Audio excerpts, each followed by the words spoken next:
யாரையும் மிரட்ட வேண்டிய அவசியம் இல்லைன்னு இவர் சொல்ல, அண்ணன் திருமாவளவன் என்ன சொல்றாருன்னா, நோ நோ நோ நோ, திமுக அப்படி ஒரு தப்பெல்லாம் பண்ணாதுங்க, அப்படி ஒரு தப்பு பண்ணிருமோன்னு நிறைய பேர் எதிர்பார்க்குறாங்க. அதுவும் இல்லாமல் அதிமுக கிட்ட ஒரு பதட்டம் தெரியுது பாருங்க, எங்க திமுகவும் பாஜகவும் இறக்கமா இருந்துருவாங்களோ அப்படின்ற பதட்டம் அவங்க கிட்ட தெரியுது அப்படின்னு சொல்லியிருக்கிறார். பாஜக திமுகவோடு நெருங்கிவிடக்கூடாது, நல்ல இணக்கத்தை உருவாக்கி கொள்ளக்கூடாது என்கிற பதற்றம் அவர்களிடையே வெளிப்படுகிறது. திமுக மதசார்பற்ற முற்போக்கு கூட்டணியை தலைமை தாங்கி வழிநடத்துகிற போது அப்படி ஒரு வரலாற்று பிழையை அது செய்ய வாய்ப்பில்லை என்பது தமிழ்நாட்டு மக்கள் அறிந்த ஒரு உண்மை.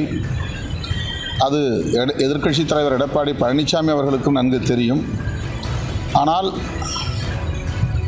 திமுகவின் மீது ஒரு சந்தேகத்தை எழுப்புவது என்கிற அடிப்படையில் இந்த விமர்சனத்தை முன்வைக்கிறார் என்று நான் கருதுகிறேன்.